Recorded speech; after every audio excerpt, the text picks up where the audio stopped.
Olá pessoal, bom dia, boa tarde, boa noite para vocês aí que me escutam aí de todo o Brasil. Muitos aí já me conhecem, eu sou Murilo, consultor tributário aqui na empresa P2 Assessoria Contábil aqui no Distrito Federal. Hoje nós vamos falar, pessoal, sobre um tema aí que é da substituição tributária do ICMS, tá ok? Nós vamos dar um exemplo de uma operação interna e externa, tá ok? Então nós vamos falar aqui sobre a substituição tributária, tá certo? E abordar aqui 4 temas. O que é a substituição tributária, tá certo? Em quais situações ocorre, em quais situações não ocorre, tá ok? E a possibilidade de recuperação e a diferença do DIFAL para a substituição tributária, tá ok?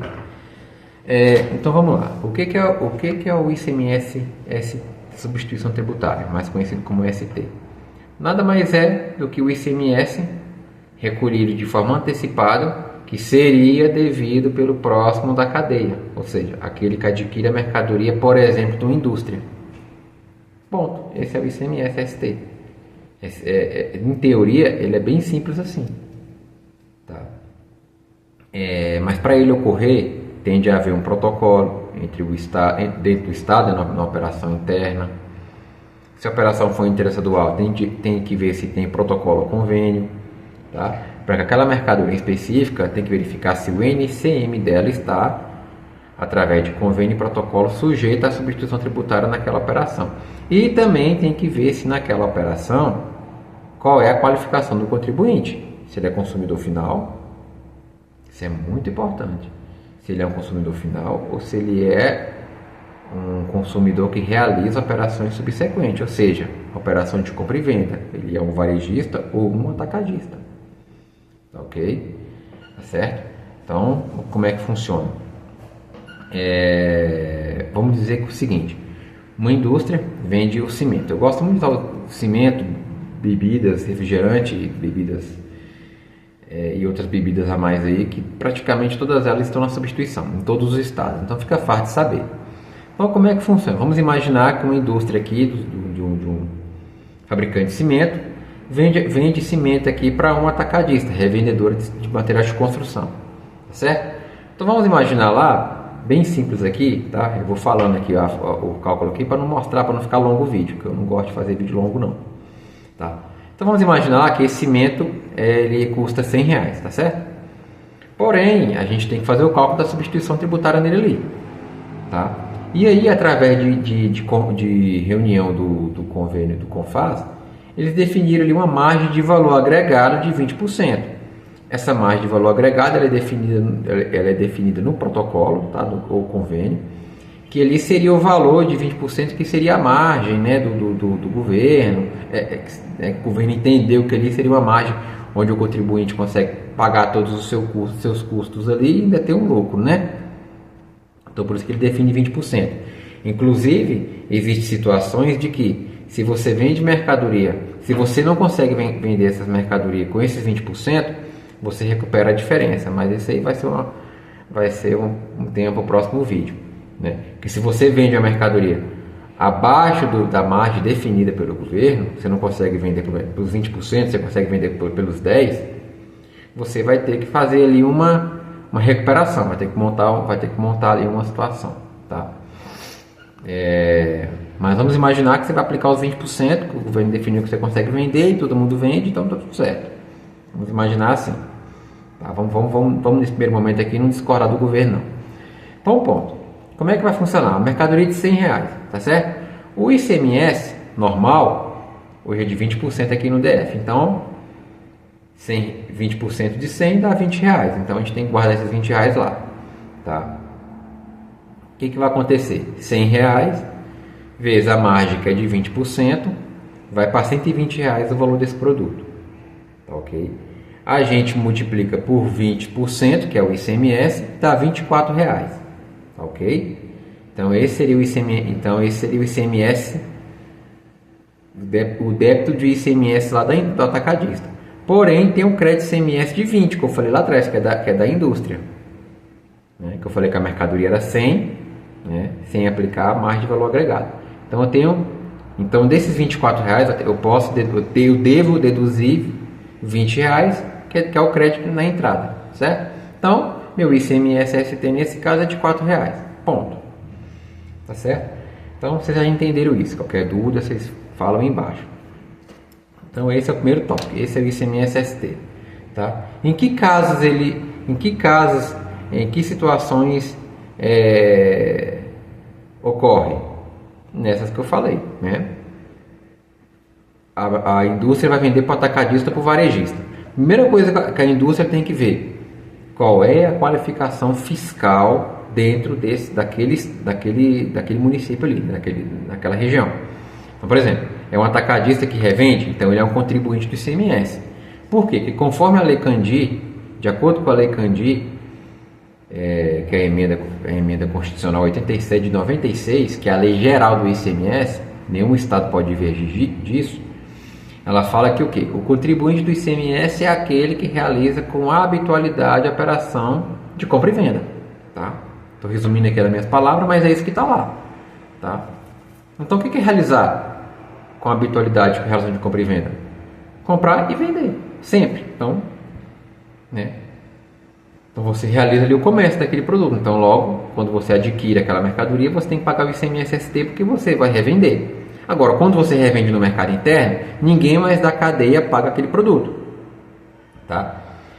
Então, o atacadista comprou, pagou o ICMS e ST, já vende a nota fiscal. Ok. Esse atacadista vender para o varejista.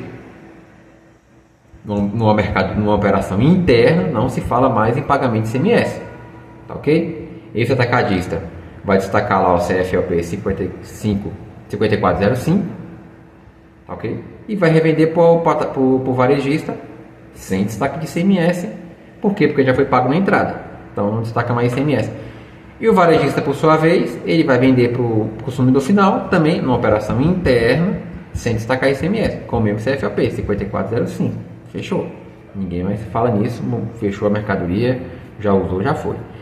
O grande gargalo da situação, que é o tópico desse vídeo aqui, em quais situações não ocorre.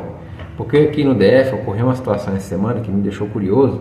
Por quê? Porque um contribuinte fez uma consulta aqui na Secretaria de Fazenda aqui do DF. Ele é uma construtora, logo, se você pega uma construtora, logo ele é, o que vem na sua cabeça? Ele é um consumidor final. Uma construtora não compra cimento para revender, ela compra para construir, para aplicar na sua operação, tá certo? Então o que aconteceu? O DF falou, aqui no Distrito Federal falou que era devido ao ICMS-ST. Logo eu fiquei curioso, eu falei, mas e eles não fundamentam aonde está dizendo que tem, né? Porque o que acontece? O ICMS-ST só é devido para quem realiza com habitualidade a operação de compra e venda com mercadoria. Se você não vai revender aquela mercadoria, você é um consumidor final, você não tem que pagar o ICMS-ST. Tá ok? Todo o custo do ICMS é seu. Inclusive, assim, nem aquele crédito que vem destacado na nota fiscal você aproveita, porque você é um consumidor final. Né? Você pega ali seus canais ali, não tem nada de comércio ali. E além disso, você não realiza venda. Você não tem um comércio, você não vende. Né? Então, se você comprar R$100, no caso dessa construtora, ela não se aproveita daquele crédito de ICMS que está ali, né? Como é o regime não cumulativo, né? Não, o custo dele é o que está na nota fiscal. Então, se é 100, é 100. Né? Porque a gente sabe que no regime não cumulativo, se você compra mercadoria por R$100, um regime normal, tá? Se você tem um crédito ali de 20%, que é o ICMS, então R$20, logo o seu custo é de 80, seu custo não é de 100. Você pagou 100, mas o seu custo para formação de preço de venda é 80 para começar, porque aqueles 20% você vai aproveitar ele para bater do seu débito na saída. Tá? Então o DF falou que era devido. Eu falei, olha, aí já entramos no fórum aqui, já discutimos, né? No nosso entendimento não tem que haver. Por quê? Porque não há uma operação subsequente, só isso. Se não tem uma operação subsequente, não se fala em ICMS-ST. Não tem ICMS-ST. Você está comprando como consumidor final. Tá certo? E aí vem o quê? E vamos imaginar que seja uma operação agora interestadual. Eu estou aqui no DF, sou uma construtora e estou comprando cimento de outro estado, do Goiás, de Minas, enfim. E aí, como é que eu faço? Eu vou pagar o ICMS-ST também? Não vou pagar. Porém, aí existe uma ressalva. Eu pago de FAO. Só que quem paga de FAO, eu pago de FAO, mas quem recolhe é a indústria. Por quê? Porque eu sou um não contribuinte. Quando esse vendedor lá, que é a indústria, pegar o meu cadastro lá, fizer um cadastro do meu CNPJ aqui, eu não tenho cadastro de CMS aqui no Distrito Federal. Eu estou cadastrado como exclusivamente ICMS. Então, logo, não se fala em ICMS-ST, mas se fala assim de FAO. Tá? Mas quem recolhe, de acordo com a emenda à Constituição, aqui de 2015, que agora me fugiu o nome aqui, mas tem uma emenda à Constituição que trata desse assunto. Nesse caso, quem recolhe, quem paga sou eu, mas que sou o comprador, mas quem paga é a indústria. Tá? Então não perca com isso. E a mesma situação ocorre com ativo imobilizado. Então, se eu estou comprando mercadoria, eu sou consumidor final, esquece ICMS-ST, tá, pessoal? No nosso entendimento, eu vou deixar esse vídeo aqui aberto ali para comentário. Quem discordar de mim, ninguém aqui é dono da razão, a gente aplica aquilo que a gente entende e procura na legislação. E as coisas têm que ter uma lógica, né? Então, por isso que eu vou deixar os comentários aqui abertos para que alguém fundamentado na lei fala, não, Murilo, tem.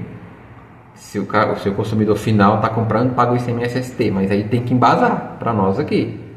Não é só falar. Aqui no caso da Eva, o cara aqui só falou, não sei, botou o nome dele lá, mas ele só falou, ele não fundamentou. E eu, se eu fosse esse consumidor final, essa consultora, eu ia atrás do juiz. Óbvio, se eu não sou comércio varejista, eu não vou dar saída subsequente naquela mercadoria, eu não tenho que pagar o ICMS. Eu não sou contribuinte do ICMS, então esquece ICMS-ST, tá? Porém, tem que haver o DIFAL numa operação interestadual. Mas na operação interna, não. Eu comprei o cimento de 100, vai chegar a 100 reais é meu custo, porque nem aqueles 20 reais lá eu recupero, porque meu custo é 100, tá certo? E aí, pessoal, eu vou falar para vocês o seguinte. Vamos imaginar aqui, só para a gente encerrar aqui no último tema, que é a possibilidade de recuperação. Existem duas, muito importante, que vocês devem guardar isso no coração aí. Tá? Existem duas principais. Existem outras, mas as duas principais, tá? Primeiro, quando você vende com a margem de valor agregado inferior a que o governo definiu. Foi o que eu falei no início do vídeo. É uma possibilidade de recuperação. Bem como também, se você é um atacadista, se você revende essa mercadoria e cimento no mercado interno, ninguém mais paga esse ICMS. Agora, se esse atacadista revende essa mercadoria para fora, aí nós temos dois cenários. Nós temos o cenário 1, eu tenho que ver, se eu sou um atacadista, eu estou vendendo para fora do estado, eu tenho que ver, eu estou vendendo para quem? Para um comércio, varejista, material de construção? Então eu aqui atacadista, eu tenho que calcular o ICMS-ST, tá? Eu vou ter que ter essa expertise, vou ter que ver, inclusive, complica mais um pouco, eu vou ter que calcular MVA ajustado, a margem de valor agregado ajustado, que eu estou vendendo para fora. Então aqui eu sou um atacadista, olha só, eu sou um atacadista, comprei com ICMS-ST do fabricante, paguei na entrada. Perfeito, desembolsei, né? Paguei para o fabricante, certo? Recolhi para o governo lá, fechou. Porém, eu revendi essa mercadoria para outro estado, então, ou seja, essa mercadoria não finalizou no DF. Não era o que o governo previu e nem eu. Então eu vendi para fora, eu vendi para um varejista. Então eu aqui, atacadista, recalculo o ICMS-ST, agora aplicando a margem de valor agregado, que vai chegar a 35% por aí, porque o cálculo aumenta um pouco, tá? E aquele ICMS que eu paguei na entrada, aí eu recupero. Aí eu monto o processo, anexo as notas fiscais de entrada, as de saída, planilho isso, chego no governo, bato na porta dele e falo, ó, essa mercadoria aqui que eu comprei, eu vendi para fora, tá aqui a nota fiscal de entrada, de saída, fechou a operação, tá tudo certo. O governo vai ter que me ressarcir isso, tá ok? E inclusive aquele ICMS também que vem destacar na nota fiscal também do cimento, eu também recupero aquilo lá. Então não é um processo complexo, tá? Mas vale a pena aprender isso aí. A gente faz esse trabalho aqui, tá ok? E a outra situação é aquela em que você vende com a margem de valor agregado inferior à definida pelo governo, tá? Vamos supor lá, a margem de valor agregado é de 20%. A mercadoria vai para 120. Porém, eu não consigo vender essa 120, eu consigo vender essa 110. Por exemplo, tá? Eu não consigo vender a 120, eu consigo vender a 110. Cada mercado aqui e tal, 110. Ou seja, a minha margem, eu paguei um ICMS, um ICMS ST em cima de uma margem de 20%. Porém, eu só consigo em 10. Então, eu faço o recálculo e a diferença ali que é de 10%, né? Eu bato na porta do governo também e faço minha operação para recuperar esse valor diferente. Agora, existe uma situação. Se eu revender essa mercadoria com a margem superior à que eu paguei, eu também complemento o imposto. Então, vamos lá. Eu paguei 20%, certo? Então essa mercadoria foi para 120. Porém, eu consigo vendê-la a 130. Então, eu vou ter que complementar o imposto. Eu vou ter que fazer o complemento aí sobre a margem de 10%. Tá ok, pessoal? Bom, é isso. Ficou até longo.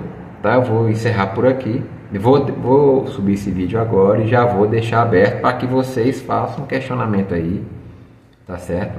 E fundamentem, tá, pessoal? Não, aqui no meu estado tem, aqui não tem, aqui lá tem. Mas fundamenta, conforme a legislação estadual, XYZ, tem que pagar. O consumidor final tem que pagar o ICMS-ST. Aí eu quero entender isso, porque eu não vejo sentido nenhum. Né? Não existe, a própria Lei Candir vede isso aí. Isso vai em confronto até o princípio da não cumulatividade lá da Constituição, no artigo 150 em diante. Tá bom, pessoal? Então é isso, fica com Deus, um abraço.